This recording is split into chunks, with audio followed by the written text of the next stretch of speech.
Kuatkan hati, negeri ini memanggilmu kawan. Belajar bergerak berbagi untuk negeri, guru penggerak majukan pendidikan.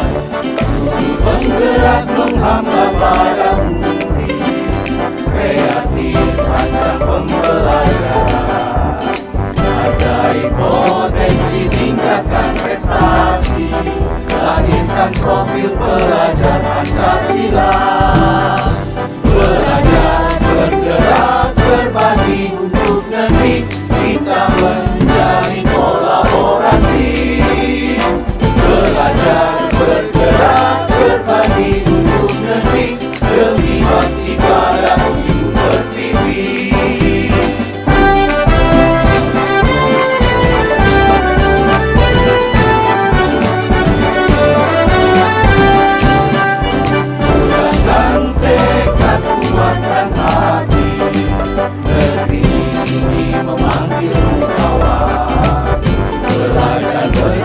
Berbagi untuk negeri, guru penggerak majukan pendidikan. Guru penggerak menghamba pada murid, kreatif rancang pembelajaran. Hargai potensi, tingkatkan prestasi, lahirkan profil pelajar Pancasila. Belajar, bergerak, berbagi untuk negeri, kita menjalin kolaborasi. Belajar, bergerak, berbagi untuk negeri, demi bakti pada Ibu Pertiwi. Belajar, bergerak, berbagi untuk negeri, kita menjalin kolaborasi. Belajar, bergerak, berbagi untuk negeri, demi bakti pada Ibu Pertiwi. Demi bakti pada Ibu Pertiwi. Kemudian tadi ada apabila bertemu guru atau teman, kalian harus menyapa. Nah, itu juga suatu kesepakatan kelas.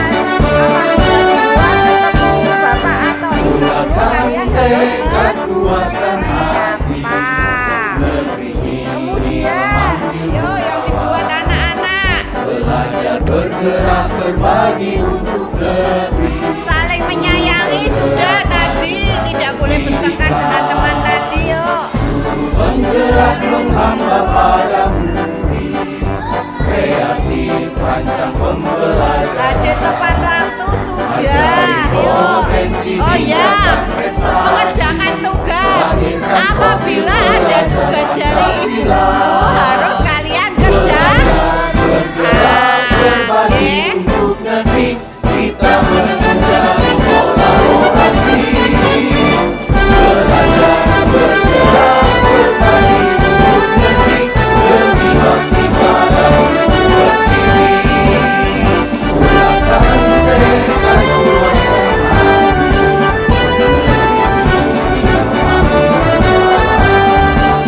belajar. Assalamualaikum warahmatullahi wabarakatuh. Yang terhormat pada rekan-rekan guru di SD Negeri 02 Serejo yang kami hormati.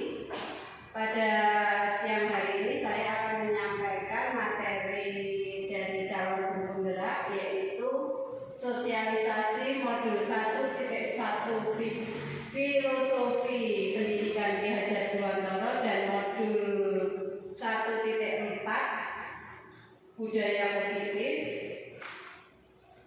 Perkenalkan, sebelumnya nama saya Sulastri Estri Ningsih.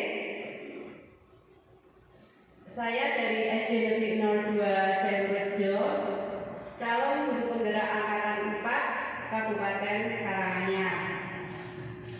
Untuk materi sosialisasi pada siang hari ini yaitu mengenai yang pertama dulu, yaitu mengenai modul 1.1 filosofis pendidikan Ki Hajar Dewantara. Asas pendidikan Ki Hajar Dewantara yaitu pengajaran. Pengajaran adalah bagian dari pendidikan. Pengajaran merupakan proses pendidikan dalam memberi ilmu atau faedah untuk kecakapan hidup anak secara lahir dan batin. Pendidikan merupakan menuntun segala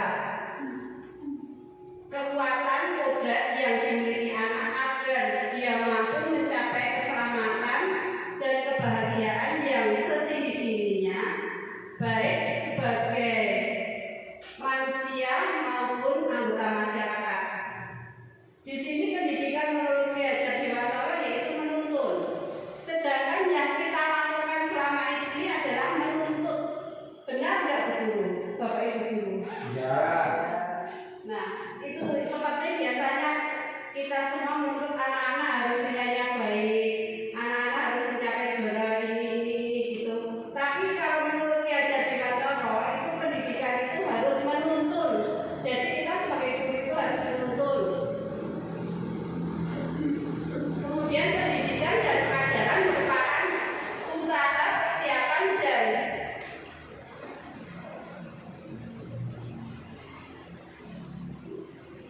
pendidikan dan pengajaran merupakan usaha persiapan dan persediaan untuk segala kepentingan hidup manusia, baik dalam hidup bermasyarakat maupun hidup berbudaya dalam arti yang seluas-luasnya. Kemudian tujuan pendidikan yaitu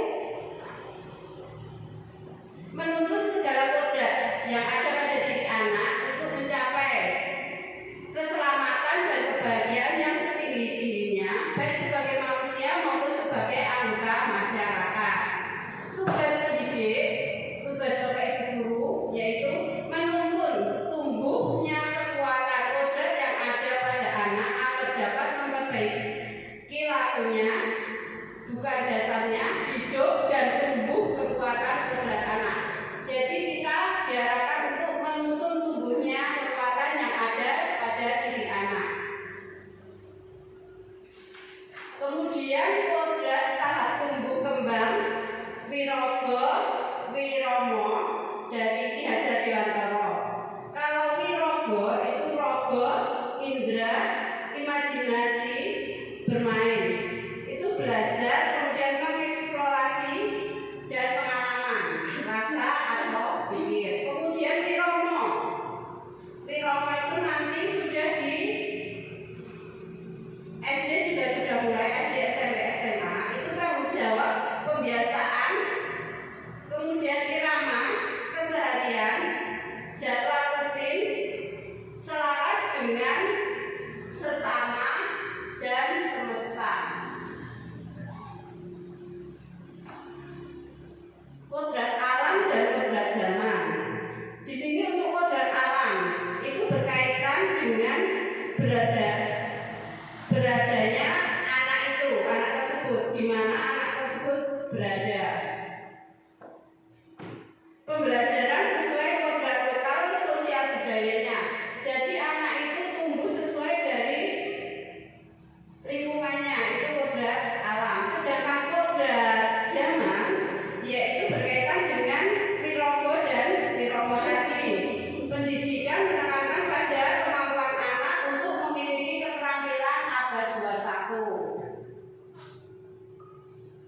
Hidup tumbuhnya anak terletak di luar kecakapan atau kehendak kita sebagai pendidik, karena mereka hidup dan tumbuh menurut kodratnya. Uraian ini dicontohkan oleh Ki Hajar Dewantara pada seorang petani yang menuntun tumbuhnya padi dengan memperbaiki kondisi tanah, memberi pupuk, membasmi ulat, dan sebagainya yang dapat mengganggu hidup tanaman padi tersebut. Dalam proses menuntun, anak diberi kebebasan, namun sebagai seorang pendidik, yaitu sebagai pamong, memberikan arahan dan tuntunan agar anak tidak kehilangan arah dan membahayakan dirinya. Seorang pamong dapat memberikan tuntunan agar anak dapat menemukan kemerdekaannya dalam belajar. Perlukah tuntunan pendidikan itu?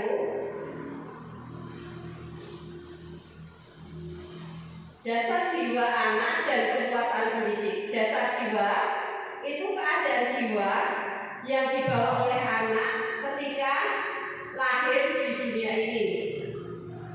Kemudian tiga aliran yang berhubungan dengan dasar jiwa dan kekuasaan pendidik, yaitu tabula rasa, negatif, dan konvergentif. Untuk tabula rasa, anak yang lahir ke dunia diumpamakan sebagai sehelai kertas kosong.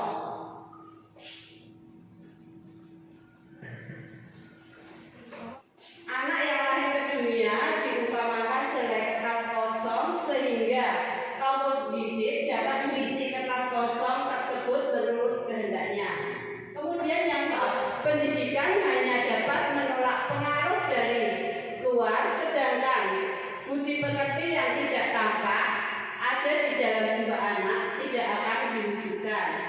Konvergentif teori, anak yang dilahirkan diumpamakan sehelai kertas yang sudah ditulisi penuh, tetapi semua tulisan-tulisan itu suram.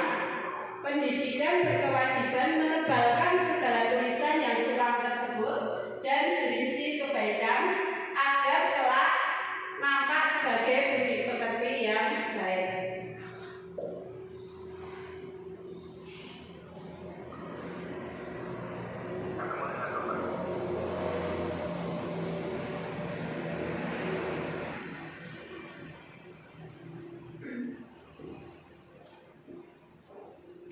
Kemudian metode pengajaran itu ada Montessori, Froebel, dan Taman Siswa.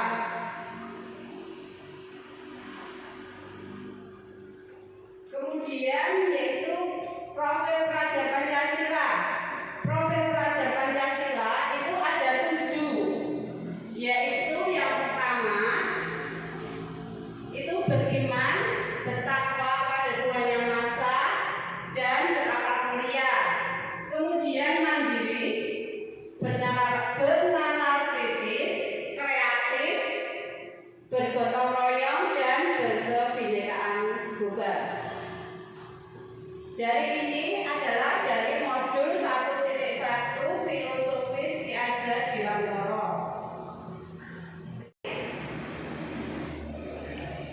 Untuk modul 1.4 yaitu budaya positif. Yang pertama saya akan menjelaskan mengenai konsep disiplin positif, yaitu bagaimana membuat murid disiplin, siapakah yang bisa mendisiplinkan murid, apakah guru bisa mendisiplinkan murid, atau kepala sekolah, atau orang tua murid, atau murid itu sendiri.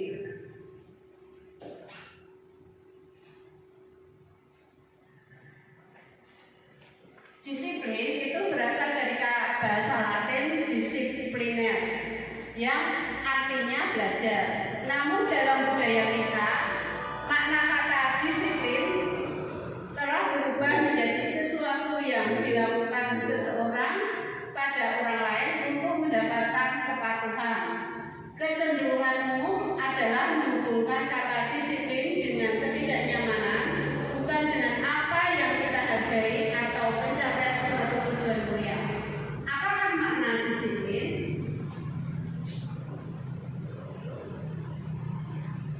Disiplin membuat seseorang menggali potensinya menuju kepada sebuah tujuan, sesuatu yang dihargai dan bermakna. Disiplin juga dapat mempelajari bagaimana cara kita mengontrol diri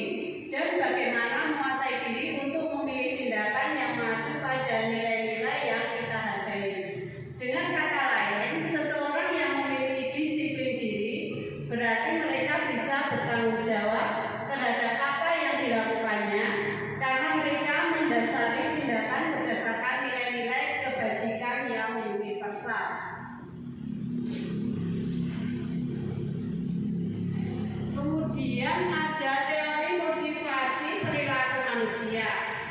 Untuk menghindari ketidaknyamanan atau hukuman, apa yang akan terjadi apabila saya tidak melakukannya? Itu motivasi eksternal. Kemudian ada motivasi eksternal lagi untuk mendapatkan imbalan dari orang lain atau institusi. Apa yang saya dapatkan apabila saya melakukannya? Kemudian motivasi internal, tujuan disiplin positif yaitu untuk menghargai diri sendiri, menjadi insan sesuai harapan kita. Saya akan menjadi orang yang seperti apa apabila saya melakukannya.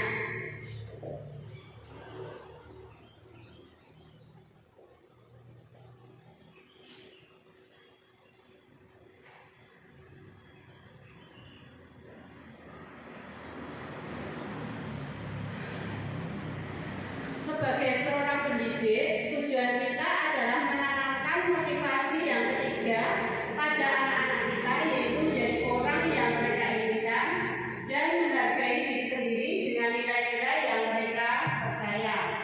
Ketika murid memiliki motivasi intrinsik, akan berdampak pada jangka panjang.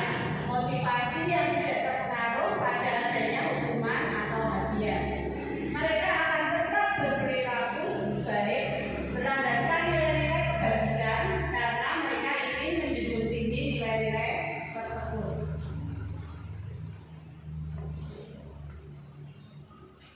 Di sini ada lingkaran budaya positif, yaitu lingkup budaya positif itu dari lingkungan yang positif, keyakinan kelas, kemudian kita akan membuat suatu kesepakatan kelas.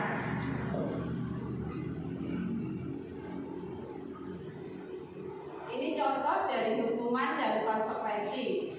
Hukuman itu sesuatu yang menyakitkan harus terjadi.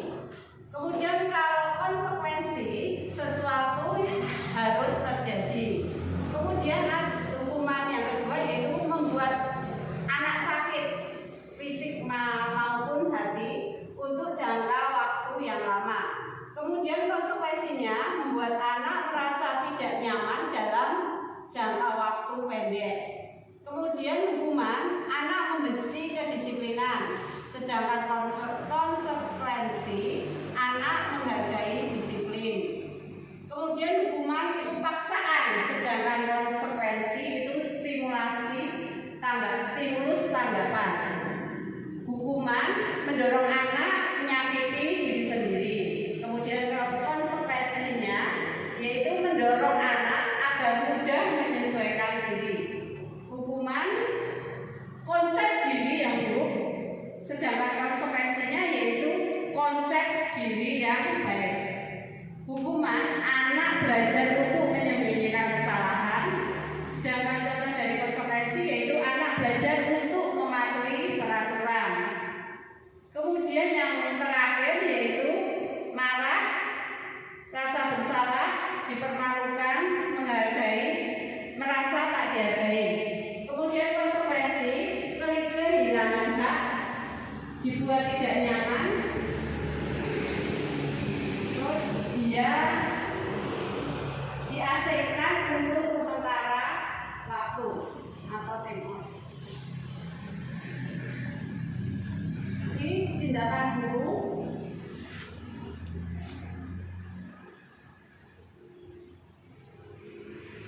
Tindakan guru yaitu mencatat, contohnya tindakan guru hukuman tadi ya, mencatat 100 kali di dalam buku suatu kalimat, saya tidak akan terlambat lagi karena terlambat ke sekolah. Buku contoh hukuman yang kedua yaitu lari mengelilingi lapangan basket 2 kali karena terlambat hadir di sekolah. Kemudian contoh yang ketiga, ini tadi tindakan guru, kemudian Bapak Ibu guru itu hukuman atau konsekuensi. Yang pertama itu mencatat 100 kali di dalam buku kalimat, saya tidak akan terlambat lagi karena terlambat ke sekolah. Itu merupakan hukuman atau konsekuensi.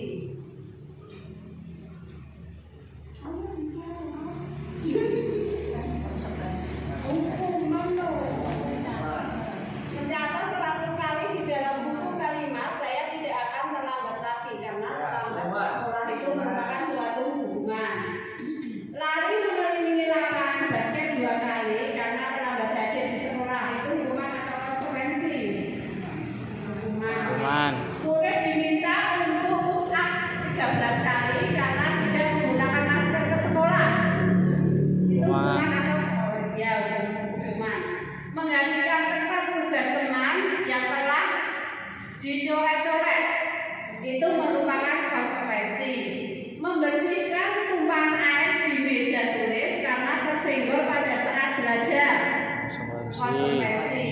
Meminta murid tidak mengenakan sepatu seharian di sekolah karena tidak mengenakan sepatu hitam, ini hukuman. Lari mengelilingi lapangan basket 2 kali karena terlambat 15 menit untuk pelajaran PJOK, ini juga hukuman. Di kebutuhan dasar manusia yaitu belonging, power, fun, dan freedom.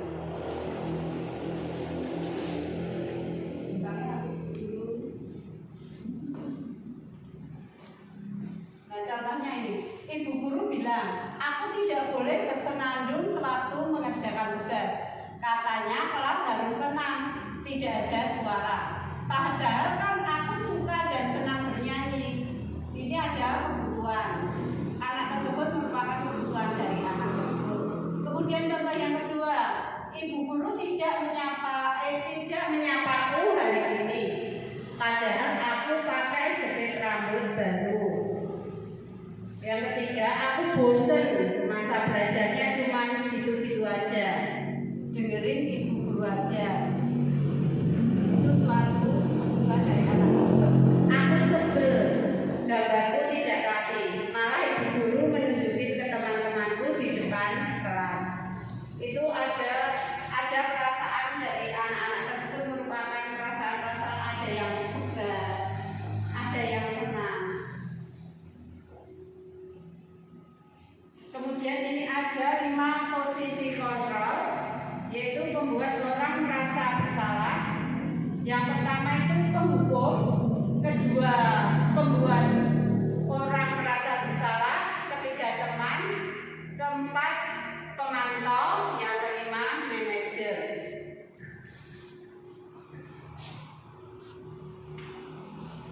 Menanamkan disiplin positif melalui restitusi. Restitusi adalah proses menciptakan kondisi bagi murid untuk memperbaiki kesalahan mereka sehingga mereka bisa kembali pada kelompok mereka dengan karakter yang lebih kuat. Ini menurut Gusen 2004. Ini ada segitiga restitusi.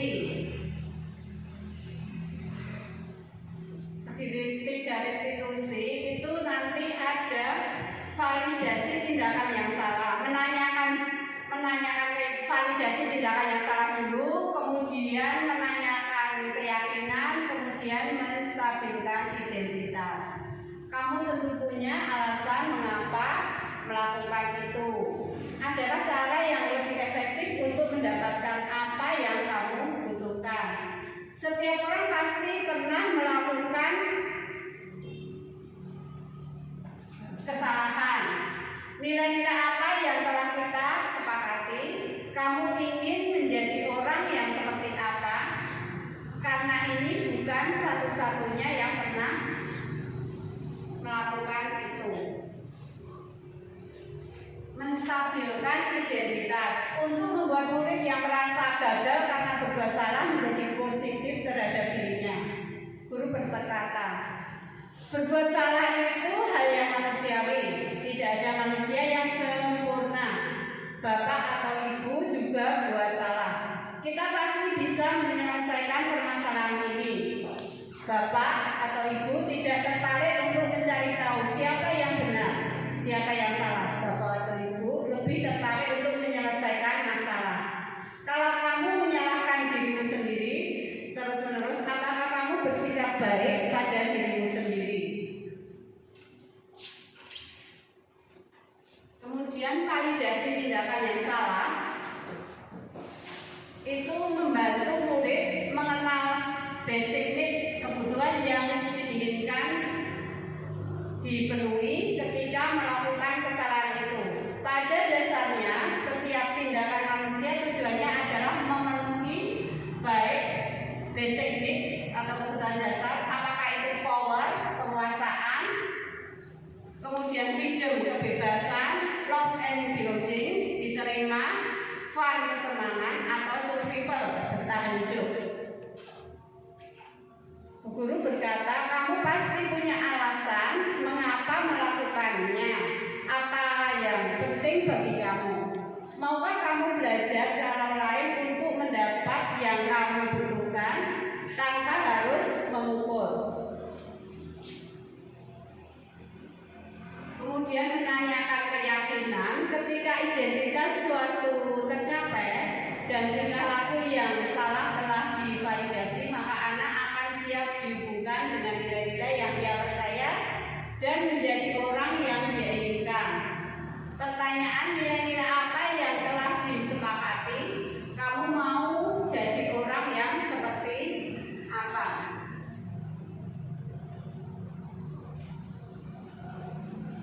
Demikian sosialisasi pada siang hari ini.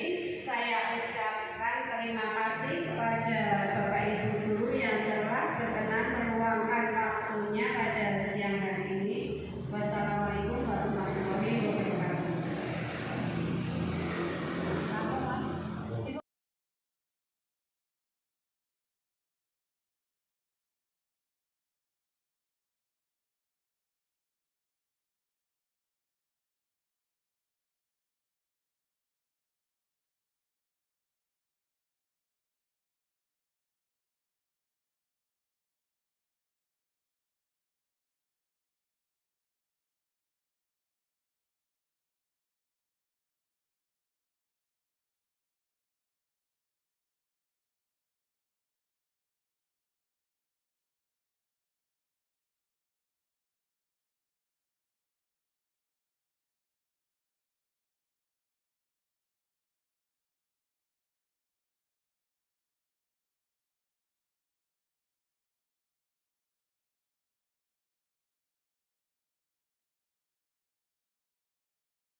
Isor ya apa-apa.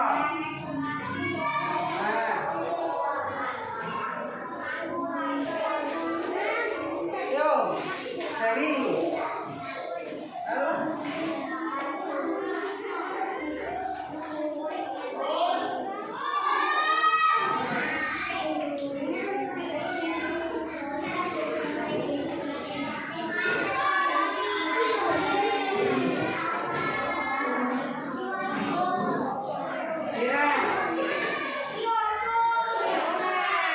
Diandra, ayo persiapan.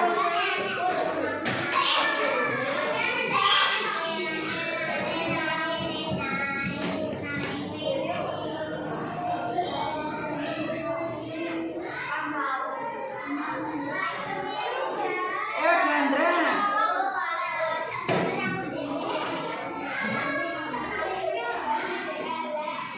Naura, persiapan.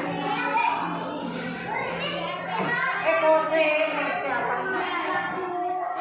Ya benar apa? Yo, Naura.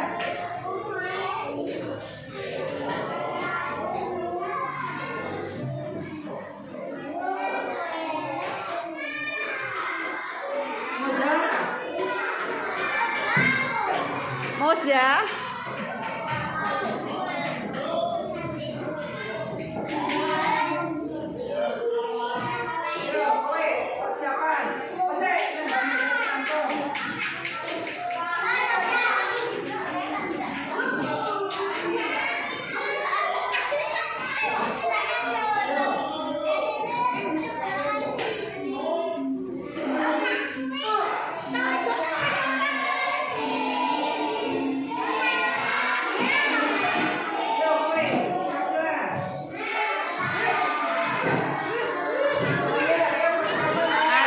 Alia persiapan.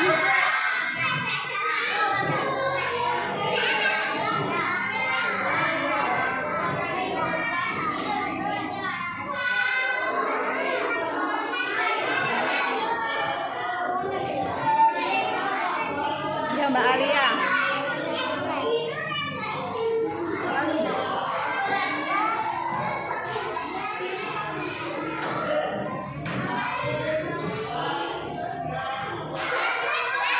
Nggak apa-apa.